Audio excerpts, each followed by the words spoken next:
सोचिए ज़रा, पीठ में दर्द एमआरआई हुआ। डॉक्टर्स ने बोला अगर अभी स्पाइन का ऑपरेशन नहीं कराया तो शायद आने वाले समय में आपको सुनपन हो सकता है, चलने में दिक्कत हो या हो सकता है आप चल ही ना पाए। पर ऑपरेशन के बाद क्या हुआ? दर्द तो गया नहीं, उल्टा अब पेशाब पर भी कंट्रोल खत्म हो गया है।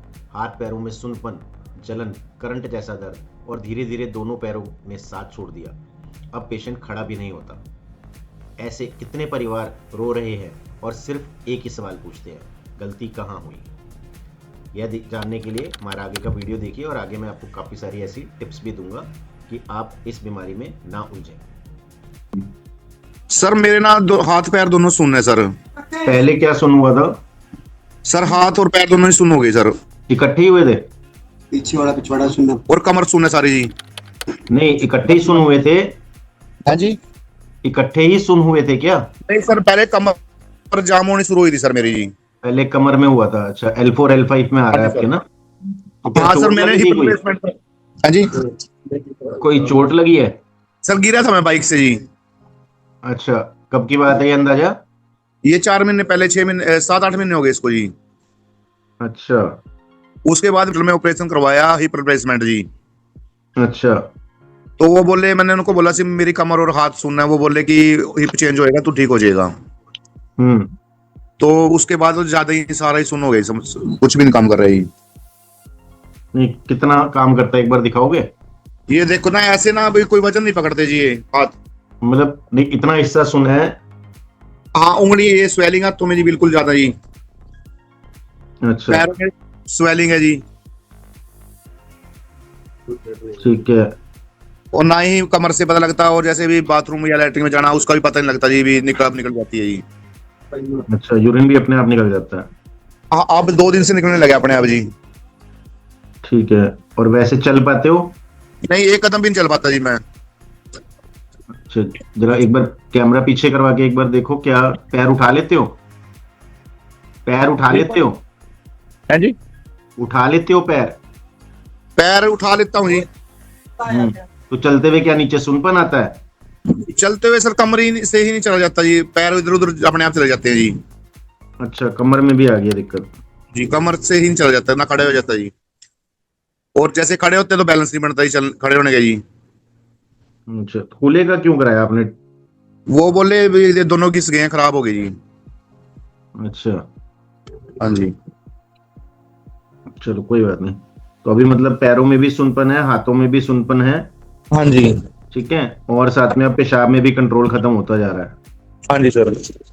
ठीक है। और जो सुनपन और के साथ सोजिश भी है? हाँ, स्वेलिंग हाथों में जी बहुत ज्यादा। पैरों में कितने हिस्से में सुनपन है? ये मान लो पंजों में, पिंडियों में जी। मतलब नीचे नीचे है, तलवे में? हाँ, हाँ जी सर। पिंडली में भी आती है? हाँ, पिंडली में भी स्वेलिंग है जी। नहीं, स्वेलिंग नहीं, सुनपन। उनपन तो पैरों में, उंगलियों में है, हाथों पे, उसमें पैरों के पंजों में जी। मतलब नीचे नीचे ही है, जैसे हाथों में इतना है वैसे ही पैरों में भी है? हाँ जी, हाँ जी, हाँ जी। अच्छा। देखो, हमारी तो जो दवाइयां है ना वो अंदर से फिर से नसों को चलाना शुरू करेंगी। एकमात्र यही रास्ता होता है कि ऑपरेशन के बाद क्या क्या चीजें नुकसान हुई हैं, किस किस चीज में कट गई है। हाँ जी, ठीक है ना? पर यह है कि जो आज स्थिति है उससे बेहतर होना शुरू हो जाओगे, एक विश्वास और सब्र के साथ चलोगे तो जिंदगी अच्छी हो सकती है। ठीक है बाबू जी। ठीक है ना? और नहीं तो आपके सामने ये देखो, ऑपरेट करके जो नुकसान होते हैं वो आपको पता ही है। हाँ जी। अभी तो आप कह रहे हो चल ही नहीं पाता। हाँ, मैं 1 कदम ही नहीं खड़ा हो सकता जी। खड़े ही नहीं हो सकते? हाँ जी। चलो कोई बात नहीं, मैं जो आपने रिपोर्टें भेजी हैं। और सर एक चीज हो रहा है, जैसे ना मान लो बिल्कुल अकड़ा हुआ है, सारी कमर भी अकड़ी हुई है जी।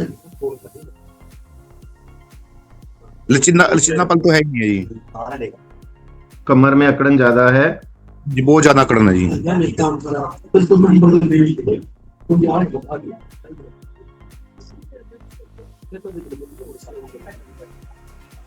ठीक है।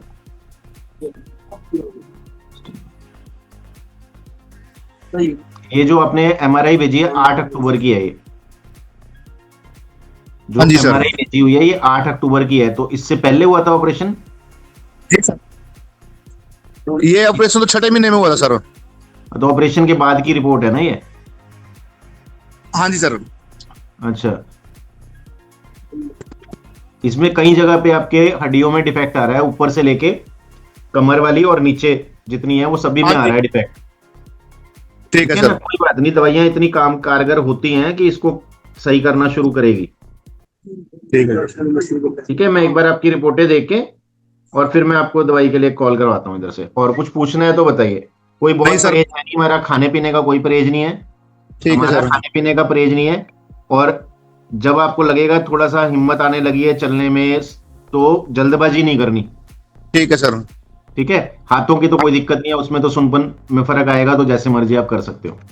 बस सर आपने आज जोड़ के विनती चला दो मेरे को जी। पहले एक बार हाथों में फर्क आना शुरू होएगा। ठीक है सर। हाथों में बिल्कुल सुनपन है ना, क्योंकि उसमें अभी सर्जरी नहीं हुई ज्यादा, ठीक है जी। चीज जो कूल्हे की हुई है। हाँ ठीक है जी। ना? फिर भी सुनपन, पहले एक बार सुनपन और जो कमर में बहुत ज्यादा जकड़न हो रही है नसों की वजह से, वो सारी एक बार ठीक होनी शुरू हो जाए। एक बार 10-15% इंप्रूवमेंट आ जाएगा, फिर आपको खुद भी एक उम्मीद बन जाएगी कि हाँ मैं निकल जाऊंगा इस चीज से बाहर। ठीक है सर। ठीक है। ठीक है, मैं करवाता हूँ आपकी दवाई। ठीक ठीक। ठीक ठीक है जी। नमस्कार, मैं डॉक्टर आलोक गर्ग साइंटिफिक होम्योपैथिक अप्रोच और ऑथेंटिक साइंटिफिक आयुर्वेदा के साथ आज आपसे एक बहुत ज़रूरी बात शेयर करने आया हूँ। बैक ऑपरेशन के साइड इफ़ेक्ट क्या हो सकते हैं? क्यों हर बैक पेन में, कमर के दर्द में ऑपरेशन ही आखिरी रास्ता नहीं होता? और ऐसे केसेस में हमारा इलाज स्टेप बाय स्टेप कैसे आपकी मदद कर सकता है? ऑपरेशन से पहले की कहानी क्या है कि सिर्फ एक पेशेंट नहीं, हजारों फैमिलीज सेम यही कहानी। पीठ में पुराना दर्द हल्का हल्का रहता था, धीरे धीरे बढ़ता चला गया, उठने बैठने में दिक्कत होने लगी, फैमिली परेशान, काम पर जाना मुश्किल, रात को नींद नहीं, पेन किलर से आराम और फिर वही दर्द। और एक दिन MRI हुआ, रिपोर्ट देते ही डर वाला माहौल, आपकी तो कमर की नसें दब रही हैं, अगर अभी ऑपरेशन नहीं कराया तो कल से शायद आप चल भी ना पाओ। और पेशेंट ऑलरेडी दर्द से परेशान है, पहले ही फैमिली डरी हुई है, किसी ने बोल दिया डॉक्टर जो बोल रहे हैं वही सही होगा, जल्दी जल्दी डिसीजन ले लो, चलो ऑपरेशन करा लो, सब ठीक हो जाएगा। लेकिन ऑपरेशन के बाद 10-15 दिन तो शायद अच्छा महसूस होता है, कुछ हफ्तों के अंदर धीरे धीरे माहौल बदल जाता है। पहले हल्का सुनपन, फिर दोनों पैरों में, फिर जलन, टिंगलिंग, झंझनाहट, करंट जैसा एक फीलिंग आती है, धीरे धीरे पैरों की ताकत कम होने लगती है। फिर एक दिन फैमिली नोटिस करती है, पेशेंट नोटिस करता है कि पेशाब का कंट्रोल भी शायद ख़त्म हो रहा है, कपड़े गीले रहने लगते हैं, शर्मिंदगी, डर और आत्मगिलानी, गिल्ट महसूस होता है। ऊपर से डॉक्टर की लाइन, यह तो हो भी सकता था, हमने पहले ही आपको रिस्क का बताया था। समय गुजरने के साथ साथ लोअर लिम्स की वीकनेस इतनी बढ़ गई कि पेशेंट अब खुद खड़ा भी नहीं हो पाता। अब सोचिए, जो इंसान पहले दर्द के साथ सही चल फिर तो लेता था, आज व्हीलचेयर पर आ गया। फैमिली के दिमाग में बस सिर्फ एक डिसीजन, क्यों इतनी जल्दी हमने डिसीजन लिया? क्यों कोई नॉन सर्जिकल अप्रोच के बारे में नहीं सोचा? क्या सेकेंड ओपिनियन नहीं लेनी चाहिए थी? हम किसी भी डॉक्टर या सर्जरी के खिलाफ नहीं हैं। सबसे पहले मैं आपको बहुत ज़्यादा क्लियर कर देता हूँ कि सर्जन जो है हम उनके खिलाफ नहीं है, सर्जरीज के खिलाफ नहीं है। ऑपरेशन जो है वो लाइफ सेविंग होता है, बहुत ज़रूरी है और इसका बहुत अच्छे परिणाम भी होते हैं। लेकिन क्या हर कमर दर्द में ऑपरेशन करवाना सही है? MRI में देखने के बाद क्या हमें किसी और विकल्प के बारे में नहीं सोचना चाहिए? किसी और डॉक्टर से सलाह नहीं लेनी चाहिए? ऑपरेशन तो 2, 4, 10 दिन, 15 दिन, महीने बाद भी हो सकता है। लेकिन ज़्यादातर ऐसे फैमिलीज और ऐसे पेशेंट्स कई बार डर जाते हैं। अब ऐसे ही किसी ने हमारे YouTube पे देखा, बहुत पेशेंट हमारे पास ऐसे हैं जिन्होंने रिव्यूज़ पढ़े हैं हमारे, उसके बाद अपनी प्रॉपर हिस्ट्री दी है, मेडिसिन शुरू की है, पहले महीने में ही आपको फ़र्क आना शुरू हो जाता है, वो भी नॉन सर्जिकल। फ़ायदा इसका ये है कि ज़िंदगी भर बिना किसी सर्जरी के आप जो भी सिम्टम ठीक हो रहे हैं पहले महीने में 10-15%, 20%, 30%, लेकिन आप सर्जरी के साइड इफ़ेक्ट से या सर्जरी के बाद जिन केसेस में साइड इफ़ेक्ट आ जाते हैं उनसे बच पाते हैं। और स्पाइन और नर्व्स को हमने अंदर से जो भी डैमेज या प्रेशर क्रिएट हुआ है, हम उसको सही करने में काम करते हैं। जो नसों में सूजन आ गई है, जो सर्कुलेशन इंप्रूव करना है, जो लिगामेंट्स, टेंडन्स, जो डीजनरेशन हो गई है उसको रीजनरेशन में तब्दील करना है, और ओवरऑल हमें रिहैबिलिटेशन की तरफ मूव करना है। यह कोई जादू नहीं है, हम यहाँ पर साइंटिफिक होम्योपैथिक और आयुर्वेदिक के द्वारा कंबाइन काम करते हैं। और अंदर की आपकी सोजिश, ऑपरेशन से पहले या बाद के कमर के नसों के आसपास के जो दर्द, स्वेलिंग, इरिटेशन रहती है, करंट रहता है, जो सुनपन रहता है, झंझनाहट रहती है, जो डीजनरेशन हो गई है, जो चीज़ें मर चुकी हैं, जीवित करते हैं, उनको पुनर्निर्माण करते हैं। और इस इरिटेशन और सूजन को धीरे धीरे हम कम करने की पूरी कोशिश करते हैं। जैसे हमारी जितने भी इसमें मेडिसिन हैं वो माइक्रो लेवल पे जाके माइक्रो सर्कुलेशन और नर्व कंडक्शन और माइलिन शीट के ऊपर काम करती है। माइलिन शीट क्या है? जो नसों के ऊपर का एक इंसुलिन कवर है। जैसे कि बिजली की तार को अगर आप हाथ लगाएंगे तो करंट आएगा, लेकिन अगर उसके ऊपर कवर चढ़ा हुआ है तो वो सही रहेगा। अब उसमें आप कट्स लगा दीजिए, हाथ लगाइए, फिर करंट आएगा। तो ऐसे ही पैरों में झंझनाहट क्यों आती है? कि ऊपर की माइलिन शीट जो है, वो रबड़ की जो शीट है वो घिस चुकी है। हमारा एम है उसको नर्व को पूरा माहौल देना और फिर से उसको रिपेयर की तरफ काम करना बिना किसी सर्जरी के। पैरालिसिस या वीकनेस में मसल्स धीरे धीरे पतले और कमजोर होना शुरू हो जाते हैं। ऐसी हमारी मेडिसिन हैं जो स्टिफनेस को, स्पाज्म को, क्रैम्प्स को कम करने में मदद करती है। और अगर आप चाहें तो हमारे से कंसल्टेशन भी कर सकते हैं।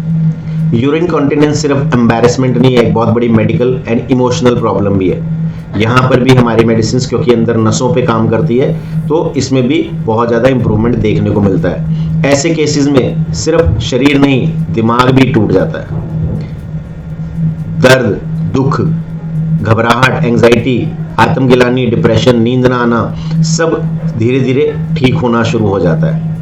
कोई होप मत छोड़े। ऑपरेशन से पहले एक बार नहीं, 2 बार नहीं, हजारों बार सोचे कि क्या मैं ऑपरेशन कराने के बाद कोई गलत दिशा में तो नहीं जा रहा हूं। हर पेशेंट की रिकवरी भी अलग होती है, तो आपको यह भी समझना है कि जादू छू मंतर नहीं होता। लेकिन हमारे पास बहुत सारे ऐसे पेशेंट हैं जो पहले 1 से 3 महीने में ही मोर देन या 50% के आसपास ठीक होना शुरू हो जाते हैं। इंप्रूवमेंट पॉसिबल है। 3 से 6 महीने के अंदर छोटे छोटे आपको संकेत मिलते हैं कि पैरों में जो हल्का हल्का दर्द है या सेंसेशन नहीं है वो वापस आनी शुरू हो जाती है। पहले जहां बिल्कुल मूवमेंट नहीं था वहां थोड़ी सी मूवमेंट शुरू हो जाती है। यूरिन कंट्रोल बेटर होना शुरू हो जाता है। व्हील चेयर से उठकर आप चलने की कोशिश करते हैं, चल पाते हैं। ओवरनाइट मिरेकल्स नहीं होते।